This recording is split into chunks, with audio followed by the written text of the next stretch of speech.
All right, so this is the third time I've recorded. Unfortunately, it keeps my phone keeps resetting. The record button, the record function. I haven't done a recording in a long time. There are things that do go bump in the night, and so I just want to talk about um, things that are natural and unnatural. I was chilling out here in the park area, laying down, relaxing, and these three people showed up, and then I started getting attacked. It usually starts with some type of visual, kicking, punching, something that's just disruptive to your peace and harmony. I've actually gone through quite profound moments as of late, and from death to life to just constant nagging by agents that aren't necessarily natural. So, just want to talk about nature for a little bit, and my experiences with nature and how it affects me, and how it probably affects everyone and every living thing, and kind of go into the not so living. And so, most of us experience nature in many different ways. Walk in the parks, um, the food that you eat, the trees, all sorts of amazing things, that are part of nature. A lot of amazing experiences, water, air, seeing the clouds, sunsets, etc. But um, I've realized that there are some things that are just not natural. Some things that are just not a part of that should not be a part of nature, should never be a part of your life. And a lot of these elements tend to invade in ways that they are not allowed because they are not a part of nature. Nature kind of has boundaries, rules, I guess you could say, things that you should and shouldn't do, because it may disrupt the order of nature. It may destroy the order of nature, and the peace and harmony that comes with it, and thus your experience in it. And I don't know how we all interact on the soul level. I don't know how we all do things on the soul level, but I'm sure that those who are alive and are part of nature definitely communicate in different ways. And, some people communicate with their words, some people communicate with their actions, some people communicate with, meditation, and the list goes on and on. It's infinite. But there is a method and a mode of communication out there. And so far, what I've experienced is that there is some negative beings that are not of nature that are trying to figure out how to communicate with nature and to affect change in a way that benefits them, that are not natural. And, when you say not natural, you kind of have to go into the esoteric, the scary, the unbelievable, to really understand what some of these things are, so what some of these entities are. And the sky's the limit from what I've experienced. I mean, anything from higher dimensional androids to parasitic entities that live inside of you, to dead spirits, spiritual synthetic energy that feed off of you. I mean, it's the list goes on and on. And it also goes to um, synthetic beings, synthetic humans, that aren't born naturally.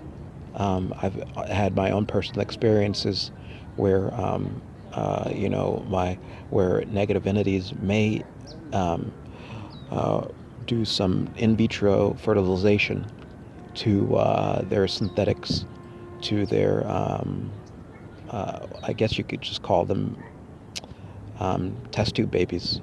Um, one of the things I've experienced is that these negative entities want your orgasmic energy. They also want your fluids. They want your um, DNA. They want your blood so that they can, I guess, clone and replace you or make babies or make more of their synthetic babies um, so that they can affect more change in nature and in this reality that we have.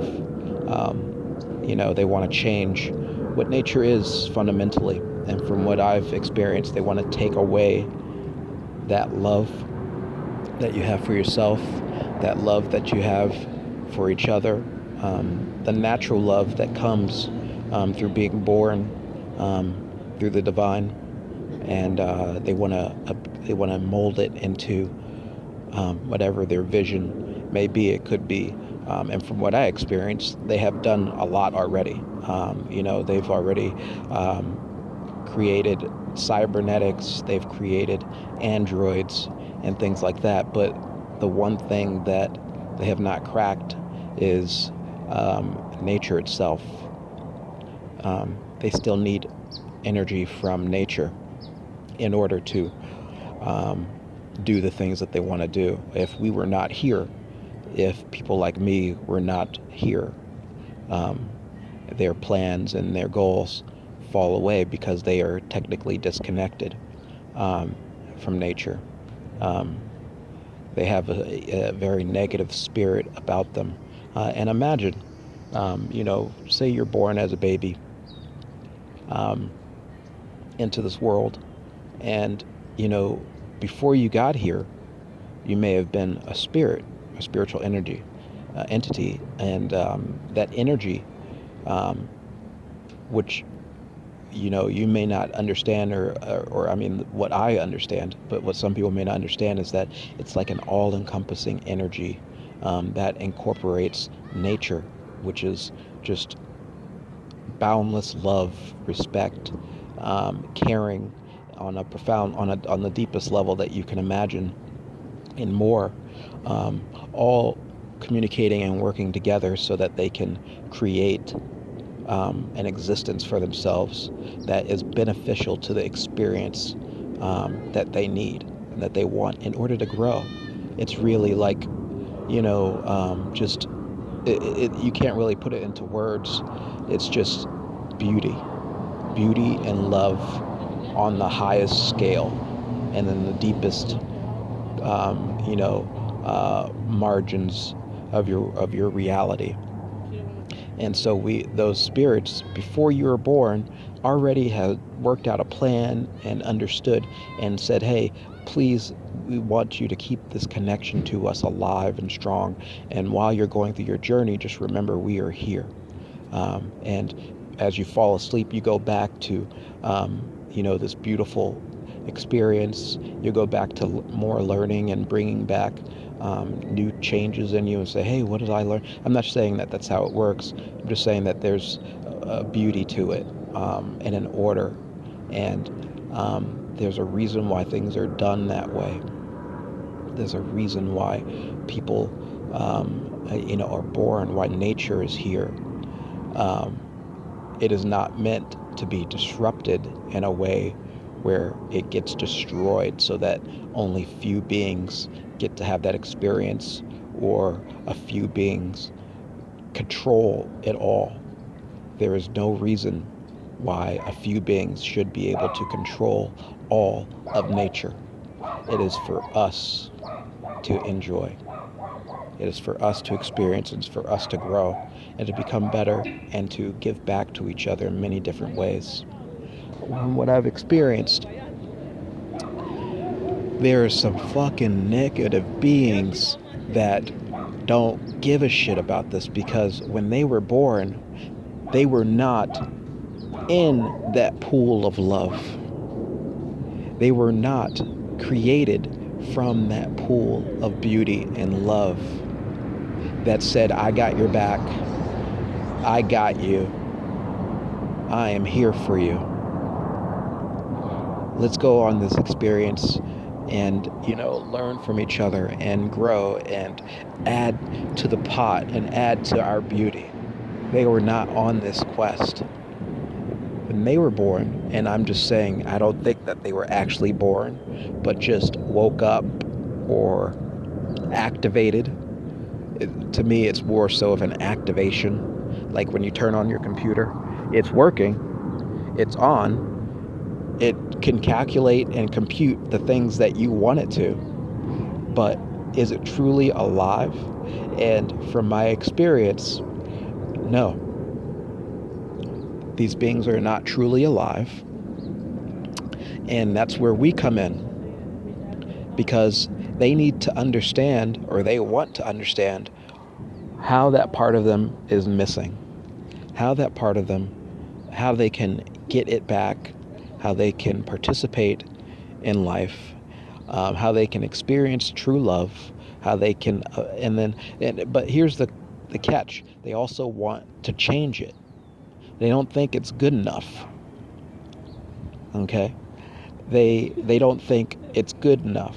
They think it's, if they can't fit into it, then it's not good enough. Or I mean, if anyone's ever had a conversation with a psychopath, they're very self-centered. Um, oh, they're very they're very